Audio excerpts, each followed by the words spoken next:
So guys, if you were playing Star Citizen earlier today and you realized it was a little bit buggy, a little bit frame rate droppy, I'm sure that's a word, you're probably suspecting, like we were in Sync, that something was coming. They were doing something to the servers.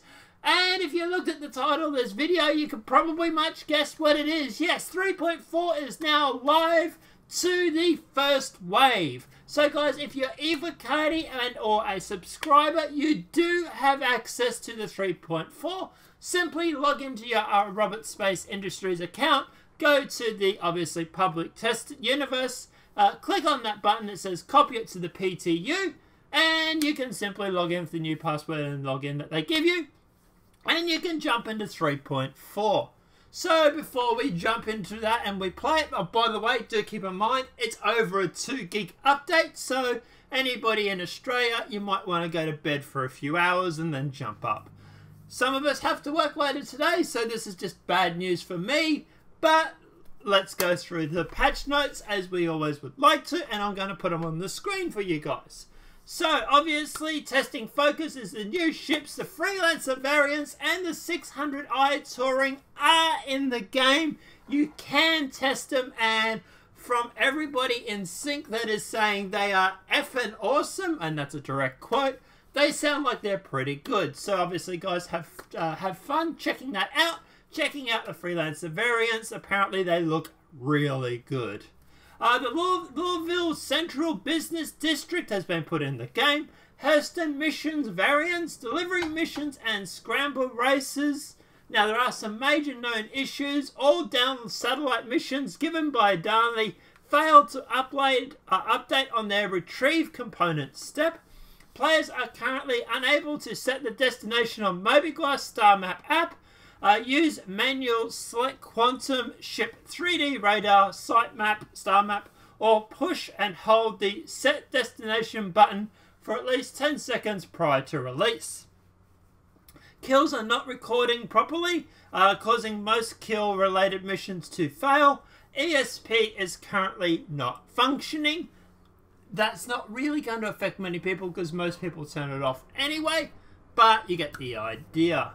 New features, and let's have a look at the long list of this. So the universe, we added the Louisville Central Business District. Woohoo! New mission giver was Wallace Kim. Kim is a chemist and a drug dealer found deep within the bowels of Ledsky. He added Hurston variants for delivery, patrol, bounty assassination, and ECN missions. Added scramble races to Hurston and its moons. Added Hurston underground bunker, FPS AI missions. Ship and vehicles. Added the 600i Touring variant. Added the Freelancer MIS, the Freelancer Giro, G-U-R, or the Freelancer Max. Added visual deployment, stats, and animations for fracturing versus extracting modes on the Prospector. The UI also added the ability to scan navigation points while in scanning mode. Added an early implementation of subsystem targeting. Have no idea what that is. Looking forward to checking that out. It says players can now cycle target to different ship components using Shift T or Y. Oh, that is cool. To cycle sub-target forward, back, shift, and U to reset main ship. Note, currently this lacks AI labeling. They have added turret aim and direction indicators on both the turret and the pilot visor.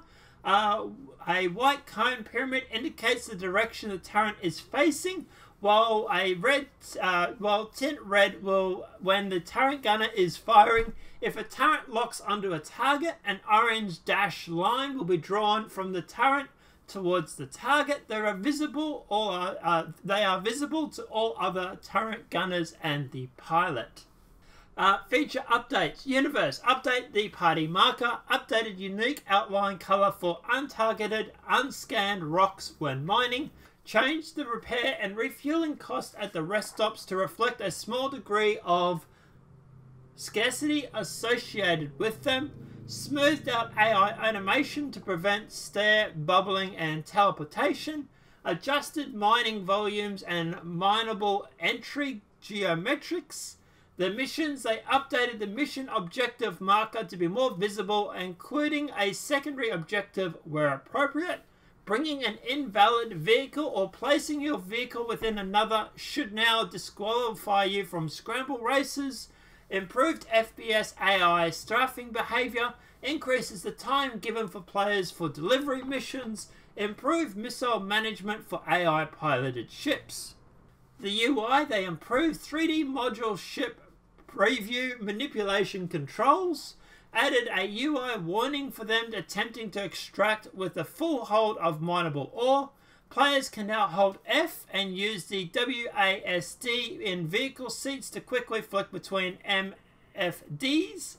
Added visor chat to the comms MFD. Added power prioritization to MFD. Interaction mode now has a quick select option. Pressing F quickly will activate and default interactive option for the highlighted object, disabling while in the pilot's seat. Creating 3D icons for mining. Removed unused and unneeded port information from the shop kiosks. Updated quantum drive markers with distance scaling. In Arena Commander, they added a selected ship renting button to main Arena Commander splash screen. Added manufacturer's logo to the ship selection screen. Updated rental text. After successfully renting a ship, the selection now shifts to that ship. Ships and vehicles. Power plants now have ramp up and ramp down time before recharging, fully powered or fully shutting down. Increase the quantum fuel capacity of all Exploration Pathfinder style ships by 20%. Extended Reliant cargo hold to accumulate 6 SCUs. Ship EMPs now generate heat, make more use of power, and are able to be overclocked. Updated the Benra, I'm getting that wrong, I apologise, Sawbuck's ballistic repeaters. Ship quantum drives now produce heat and are capable of overheating. Updated all turret speeds. Reduces cannon damage across all sides. Added third-person view to the Freelancer turret. Updated Bellring, I'm getting that wrong, I apologise. Ballistic repeaters, Sawbuck's art. Updated Joker Sucker Punch cannon art. Gravel vehicles now only be spawned at vehicle kiosks. Added landing gear compression to the MISC Reliant. Moved indication nodes on the Reliant to fit with the interior changes. Balance passed on the Joker distortion cannon and Belthring ballistic repeater. Now guys, also there have also been bug fixes that have came out. So let's go through and we'll talk about that as well. And then I'll give you my view on this patch. So pressing L while dead in Star Marine should once again open the loadout screen. Rejoining a Star Marine match should no longer disable a player's ability to capture a point until following round. Proximity alert should no longer cancel Lorville's restricted area warning, causing it not to return. I didn't even know about that bug. The overcharged sensors should properly reset when mining and moving from one rock to another. Reiko should properly remember that she has met you. Impact prediction pipes now make better use of acceleration. When pads are full and players request a ship, they should no longer be given in a query of 0 position. AI contact should now clean up properly on the ship radar. The mining laser should no longer become heavily offset on occasion. The player's set position should now be correct in the Valkyrie's jump seats. QT graphic effects should now be should no longer be visible inside some ships. The Dragonfly should now have a self-destruct time and message. The ship weapons should now behave correctly according to power distribution. Corrected some mislabeling langa. I think that's supposed to be language points. Fixed an issue where the G-force blackout effect was stronger than intended. FPS AI should no longer get stuck if a player exits through an airlock. NPCs at Lorville should no longer be standing on benches, which is great because obviously it helps with immersion. Zooming while in interaction mode should now be centered on the cursor. The anvil arrows missiles should no longer be floating beside it. That's obviously when it spawns in. It was always on beside it when the wings were up. The player character should no longer get a boosted jump by jumping a few times in a row. Fixed elevators in Let's-Ski appearing invisible from certain angles. Patrol missions should constantly work now for updates. NPCs should now properly be moving in the borehole corridor. Landing rights should now be revoked if the player leaves the ACT area. Fix multiple Lawville guards occupying the same space. Fix the same areas of Lawville L19 that had double gravity. Ships should no longer be cleaning up store outposts. The anvil arrow should consistently appear on the ASOP if the player owns it. The Mustang series ships should no longer spawn with the ladder down. The landing gear and wing folding should now trigger properly on the Mustang series. I think that also happens on the anvil arrow too, but that does seem to be fixed lately. Holy dooly, let's keep going. Large ships should no longer be occasionally assigned small hangars at Lawville. Guns dropped by players should be cleaned up before the next round of Star Marine. Flight and throttle animations should play for all ships. The player should no longer be transported to a map origin in where the driver's seat of the Great Cat when it explodes. Fix the HMC rider for having no waypoint on ITA. Fix the HDMS Anderson being missing on Aberdeen. Players should no longer be able to eject from the Valkyrie as it isn't intended. The ship's HUD and MFD should no longer reload when the player switches from third person to first person. Admin clerks at rest shops should now interact with players. Chat lines should no longer exceed the boundary box of the Mobiglass comms app. The Adventure Executive Flight Suit should no longer function as invisibility suit, which is obviously a great thing. Blade entry animation should now properly align. The Cyclone now should have a surface sound effects when maneuvering. Slightly toned down the haze effect on Daymar. The snow effect on Yellow should no longer appear inside outposts and ships. 100% full mining container indicates should now have a consistent color. Adjusted the rear door of the Avengers ramp so it reaches to the ground. Toned down the Lawville hangar ambient audio. Ship's loadout should no longer be locked permanently after spawning a ship in the PU. The arrow turret can no longer be placed onto any weapon hardpoint. The targeting UI should no longer remain on after a target is destroyed. The shield display on the CVI should no longer be significantly delayed, updating from real time. The ATC audio should play correctly when requesting landing at Lawville. Fixed markers not appearing for some delivery and bounty missions. Fixed objectives not updating for some delivery missions. Vehicle spawn should no longer appear to move erratically. ATC should no longer be buried at the bottom of your contacts on the ship. Comms MFDs. Thank God for that. Thank God it was so needed. Turrets should no longer experience snapping when rotating while their parent ship is rotating. Ship turret should no longer snap rotation to the other limits when crossing 180 degrees. Turret slots should now be edible for the Constellation, Caterpillar and the Cyclone TR on the VMA. Almost finished, guys. The current magazine should no longer be mislabeled as DeMarco. Don't know what that's in regard to, but anyway. Rifles should no longer clip into other players when they are crouched. Players should no longer take damage on stairs when mantling or when making small jumps. Thank God for that.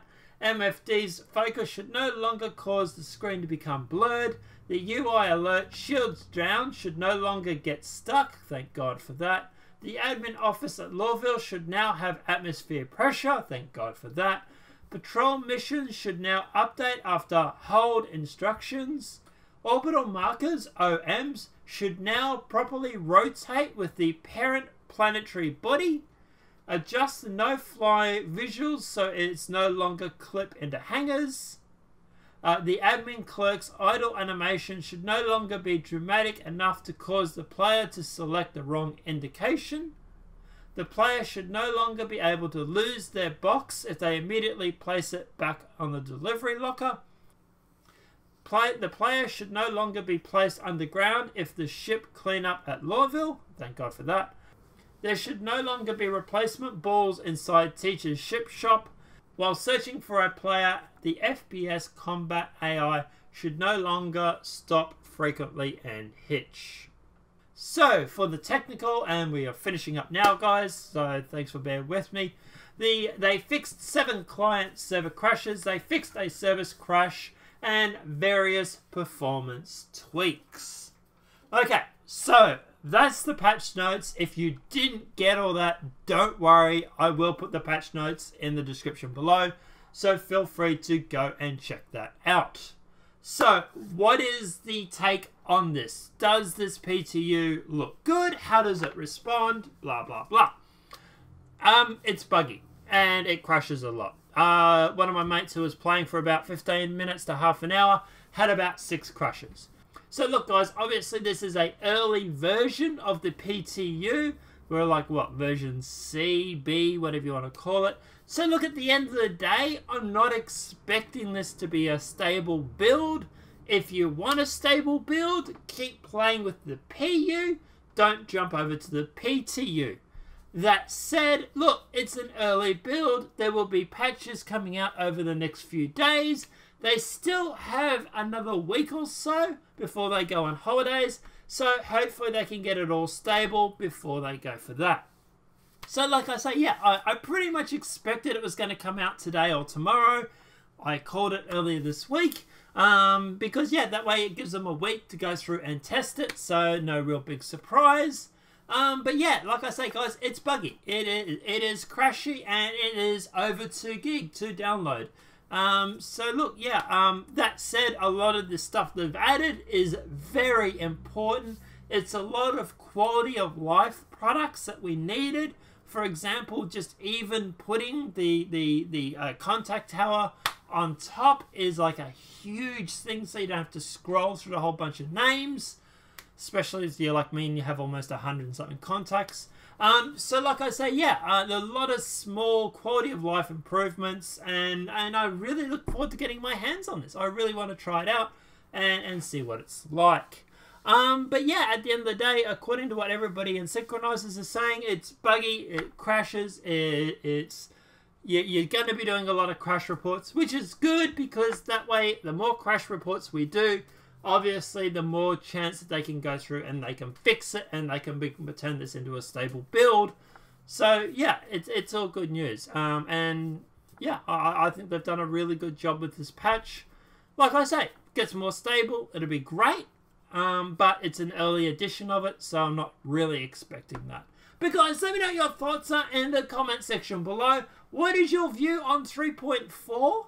Were you expecting this many bug fixes and sort of this many quality of life improvements? I know people were always complaining about 3.4. They were complaining that there wasn't going to be much in it.